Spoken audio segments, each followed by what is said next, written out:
Alright, so this is my wife's newly purchased 2006 Sequoia SR5, and it's got 72,000 miles on it, and great looking car, well kept. The only problem we got was when we first got it,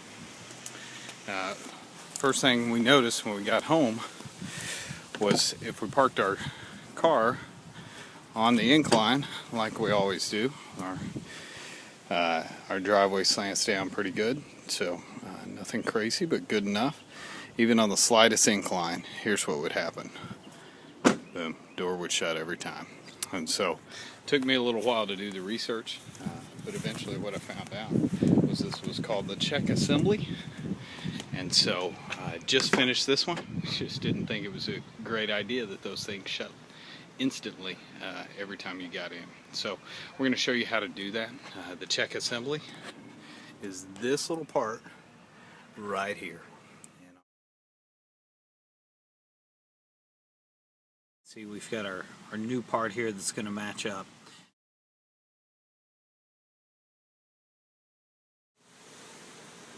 Alright, so the first tool I'm going to need is a 10 millimeter socket. So that 10 millimeter socket, the first thing we're going to do is remove this this bolt here that's holding the check assembly in place.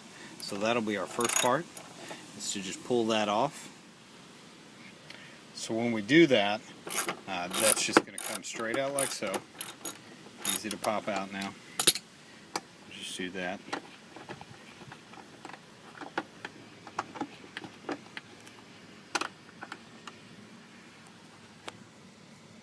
There, you see that, and so that's just going to swing out and free.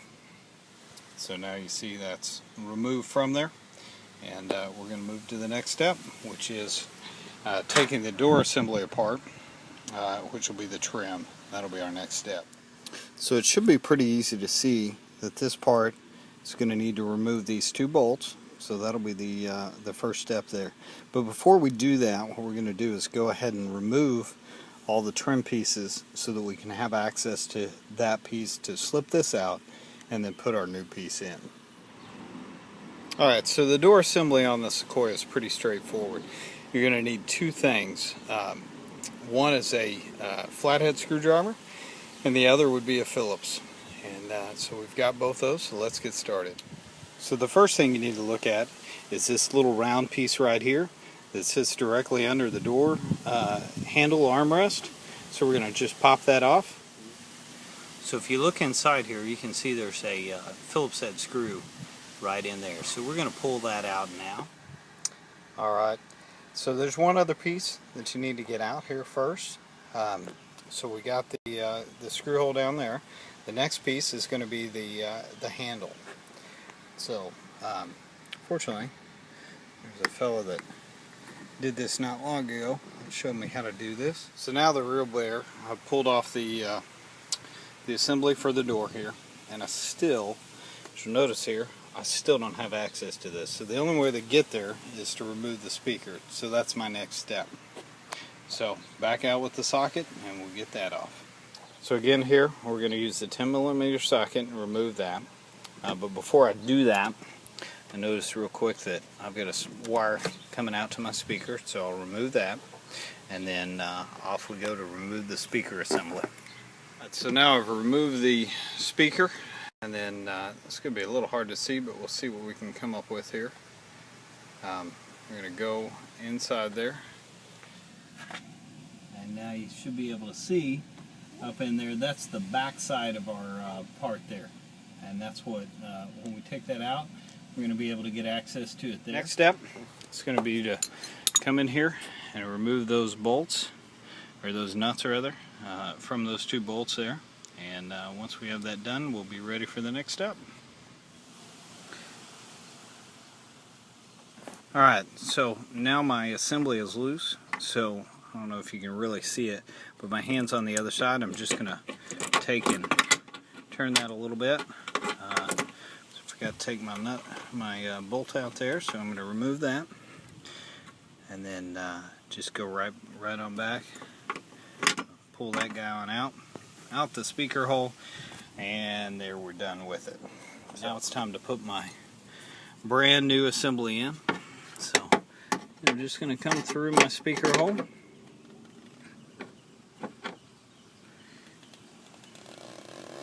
So we should see that come out right there. And simply match up my holes, and I'm in. So now I'm just going to take my nuts and affix those on here to the check assembly, and we'll take it to the next step. Now comes the tough part. That's going to be reassembling my door trim. So first thing again, I got to put my speaker back in, and then we'll move to the next step. Alright, there we have it, the completely reassembled door. And so what I'm going to do next is turn it around, get it on an incline so I can really test it out. Alright, well here we are at our moment of truth. Opening the Sequoia door, and look what it does. It holds open. If you'd seen it before, in fact I'll show you. I haven't changed out the other one. We'll just go around the other side here real quick. So you see it with this door right here. If I prop it hard, oh, nope. Let's try that again. Nice and smooth. What are the kids doing in the ashtray? Alright, so let it go, but no chance. And that's typical on these Sequoias. I was able to buy that. Right now, I think I paid $68, $69 plus shipping for those. And didn't even bother getting a quote from the dealer. Knew that it would be a pretty simple fix. So watch the video, and hopefully it'll be helpful to you.